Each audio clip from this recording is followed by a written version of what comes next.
Entre os primeiros cristãos, os cristãos raiz, nunca existiu esta divisão entre gnósticos, apócrifos, canônicos, mesmo porque foi somente no século IV, depois de Cristo, por motivos meramente políticos, é que Constantino decidiu pela reforma da palavra de Deus, como se algum ser neste mundo tivesse autoridade para tal. No entanto, se juntarmos os evangelhos apócrifos, gnósticos e canônicos, vemos que um é a extensão do outro, um explica o outro, um caminha junto com o outro.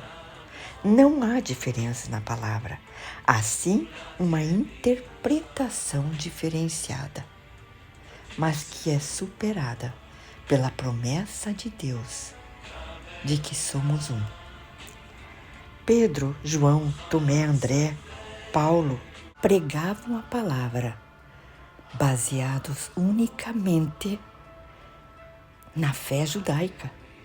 Não se importavam se agradavam gregos ou romanos. Levavam a palavra de Deus na sua essência. As primeiras comunidades cristãs eram levadas a um arrebatamento tal que, mesmo quando condenados e conduzidos às arenas da morte, caminhavam em louvor e cantos de adoração ao Senhor Jesus. Tal era o êxtase que os dominava. Mas que fé era esta que nem a morte conseguia sufocar? A verdade veio através do Verbo de Deus encarnado. E o Verbo de Deus encarnado veio a este mundo, envolto em imagens e símbolos, pois de outra forma não podia ser recebido. Enquanto Jesus Cristo viveu aqui neste mundo a sua carnalidade, ele conversava com os seus discípulos, com seus apóstolos, numa linguagem do mundo. No entanto, após a sua ressurreição, Jesus Cristo passou a conversar abertamente com os discípulos numa linguagem puramente espiritual. A linguagem do reino de Deus, pois Deus é espírito. Os apóstolos, os discípulos, só compreenderam esta linguagem após a ressurreição de Jesus.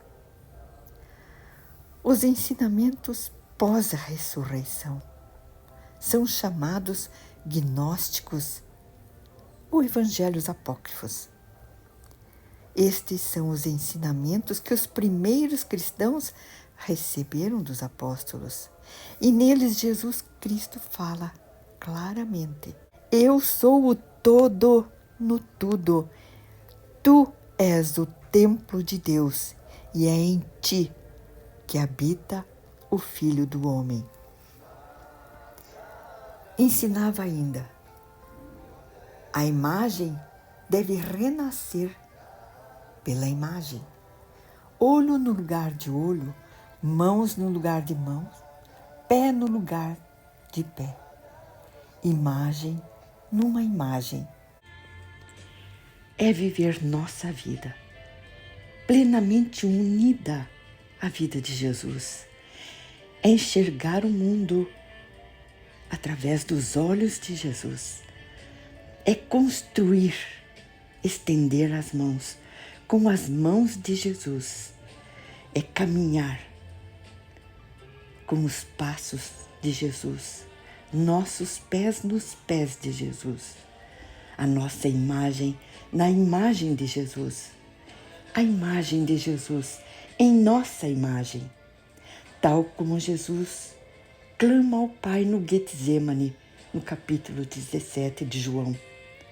Pai, peço por aqueles que haverão de crer em mim, para que sejam um comigo como eu sou um contigo, tu em mim e eu neles, para que eles estejam comigo onde eu estiver e conheçam a glória que tu me deste.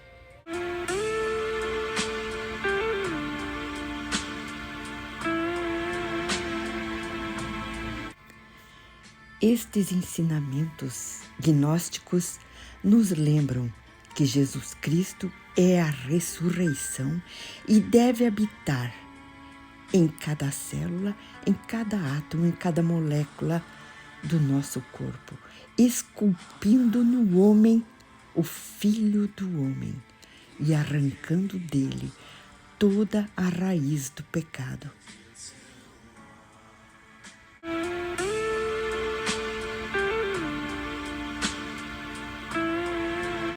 Jesus espiritual, Jesus judeu, Jesus raiz divina, Jesus Verbo de Deus, que só pode ser entendido dentro de um pensamento, de uma consciência largamente exposta por Deus no seu povo, no povo judeu. Peço, meu Senhor, peço, Senhor Deus Altíssimo, suscita no coração da igreja, do cristão, o retorno às raízes da fé.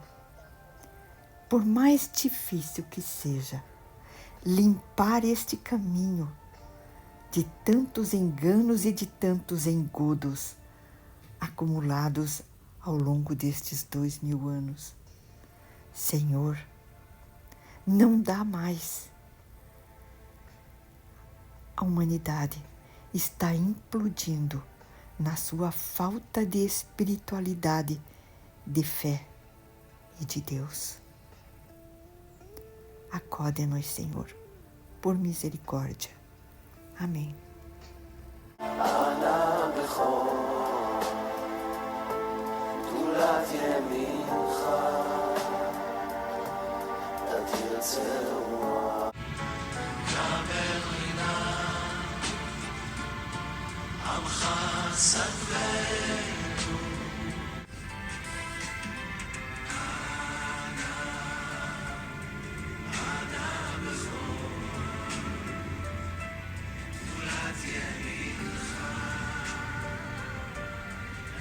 Till